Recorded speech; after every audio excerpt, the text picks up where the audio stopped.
sholat sunnah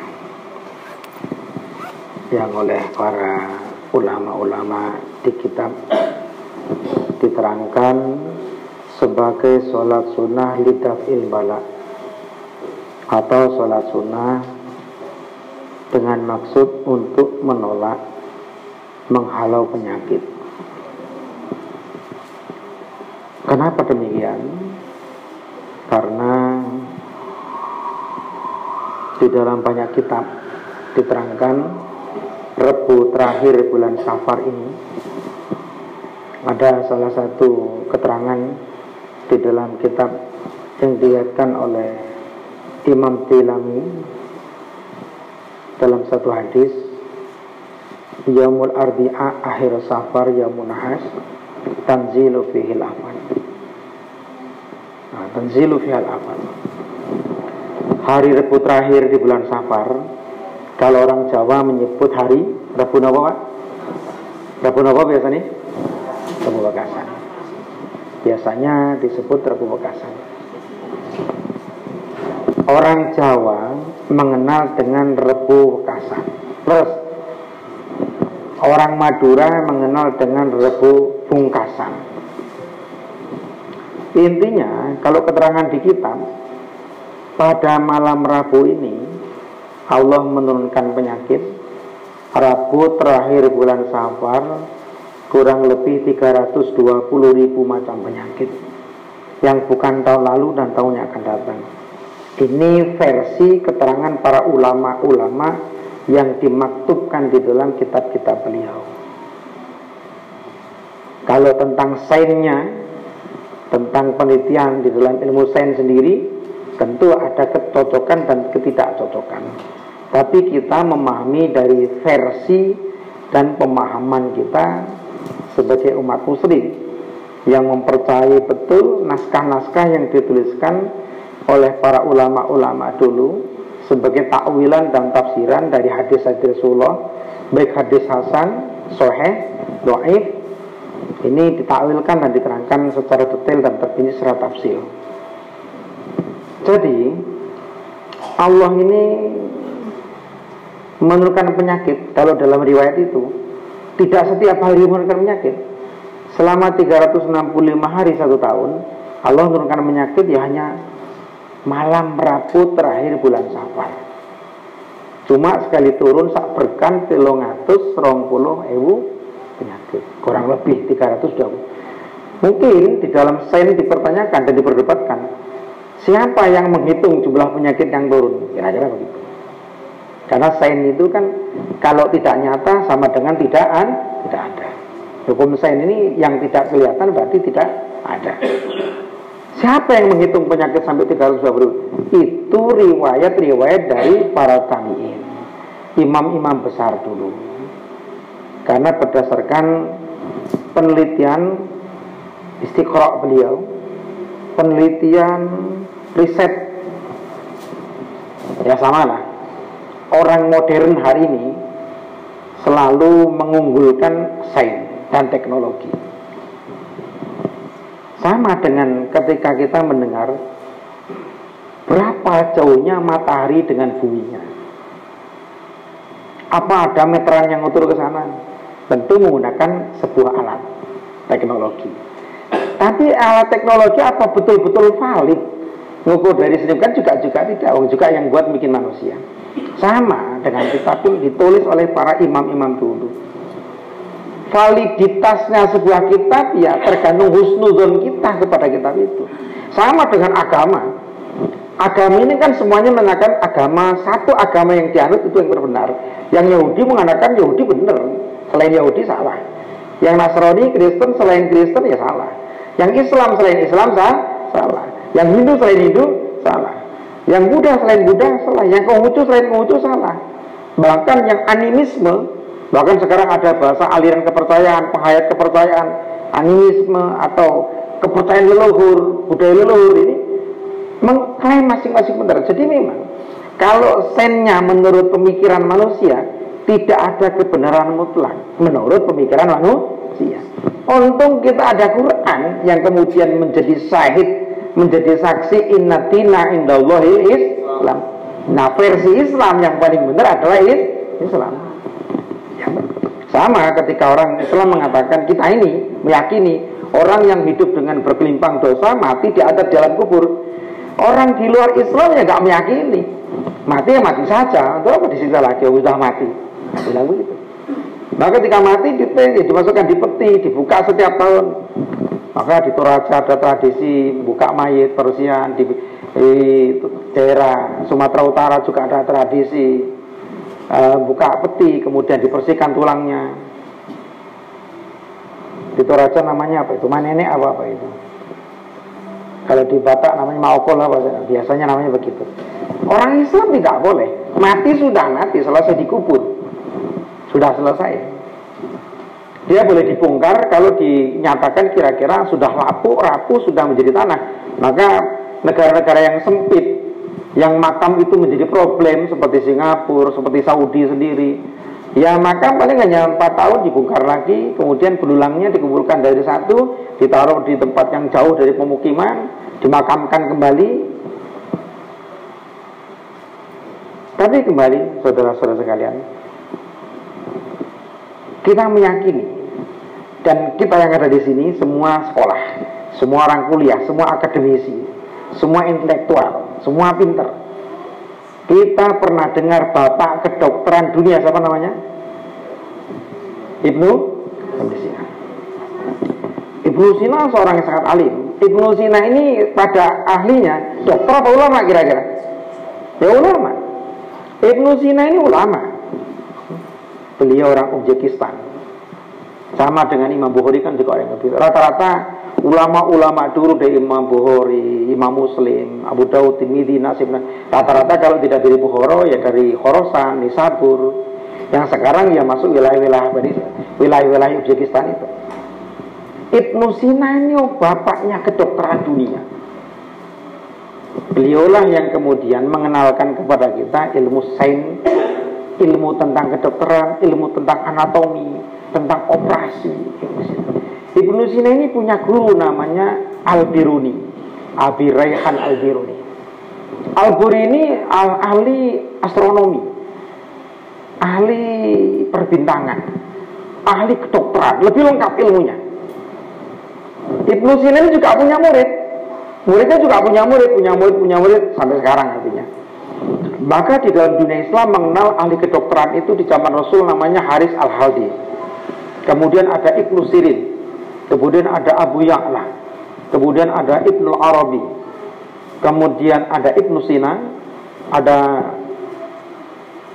Abi Madyan, Syu'aib Al-Andalusi, ya dikenal dengan banyak, ada ya Ibnu Maskawaihi, Ibnu Sofa, kemudian Ibnu Baja, Ibnu Rus, Al-Farabi. Ini beliau ya ahli kedokteran, ya ahli filsafat, ahli sains, dan ahli terapi. Ini ulama semua.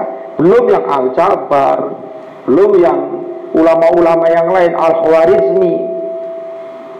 Dulu ulama luar biasa membangkitkan kejayaan dunia Islam. Kenapa hari ini tidak seperti dulu? Kenapa hari ini kita seolah-olah terpuruk? Kita ini dibenturkan dengan adu domba sesama Islam sendiri. Makanya ketika ada gelombang-gelombang adu domba, siapa yang selamat? Yang tidak ikut-ikut dalam adu domba. Ini sekarang lagi adu domba luar biasa. Beda agama diadu, beda suku diadu, beda partai diadu, beda nasab saja diadu. Ini udah nasab aja jadi adu sekarang. Beda kelulusan, beda fakultas, beda jurusan, beda kampus, ini bisa diadu domba. Kita tidak perlu ikut-ikutan di luar. Tugas kita ku anfusakum wa ahlikum nar. Dan hari ini kita sholat Nabil Bala ini satu upaya ku anfusakum wa ahlikum nar. Jogo awake dhewe, membentengi, memohon kepada Allah, munajat istighosah supaya terhindar dari berbagai macam penyakit tersebut. Mungkin orang-orang di luar sana tertawa.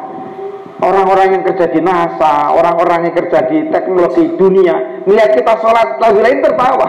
Apa itu, apa gunanya? Emang bisa sakit diobati dengan doa? Emang bisa penyakit ditolak dengan sholat? Mereka meyakini tidak. Itu bebas, sah saja keyakinan mereka.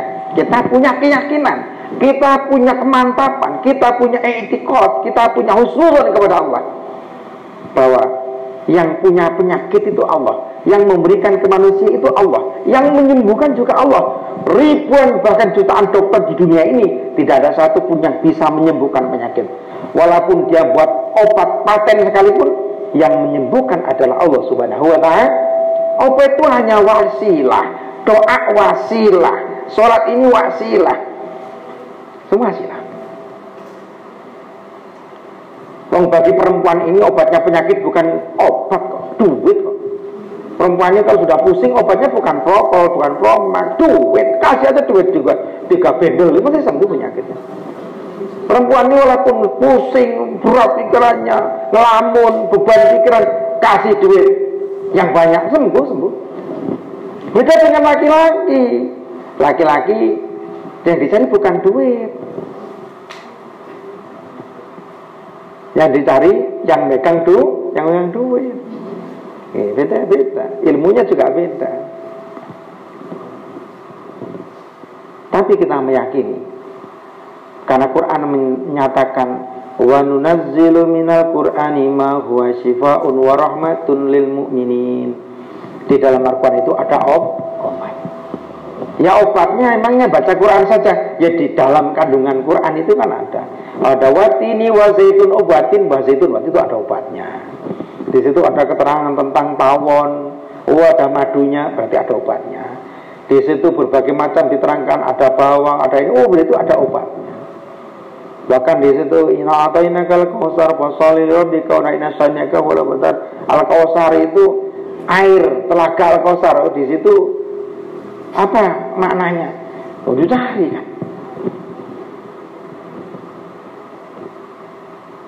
Inna atainakal kautsar fasalli lirabbika wa inna shani'aka. Mananya ya sesungguhnya aku berikan ke Muhammad telaga Al-Kautsar. Fasalli lirabbika wanhar, maka salatlah engkau untuk Tuhanmu. Ibadah untuk wanhar, dan berkorbanlah. Korban itu ternyata juga bisa menjadi obat. Dan hadisnya nyata, as-shadaqatu lid'abil bala wa ziyadatul umri. Orang kalau sedekah nolak penyakit, nambah umur.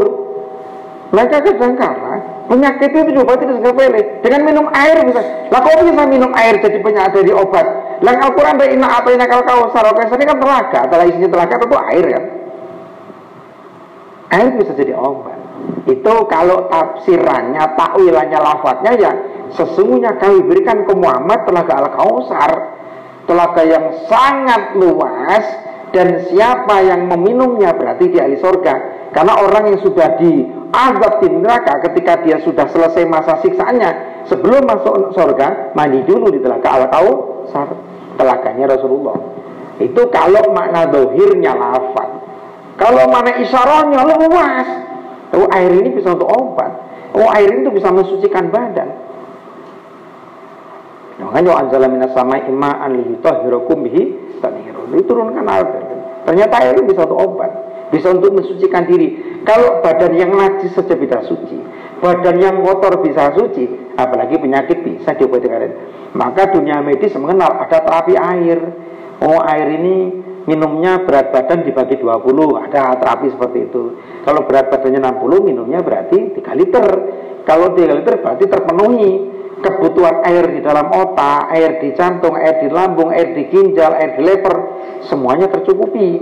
Karena fungsi air tentu seperti fungsinya BBM dalam mobil kita. Dia berfungsi seperti pelumas oli di dalam mobil kita. Kalau kurang air, ginjal bermasalah, kurang air, lambung bermasalah, kurang air, lever bermasalah, kurang air, kemudian kulit, daging bermasalah, semuanya jadi bermasalah. Airnya butuh cukup. Dengan terapi air, kesehatan kita akan terjaga.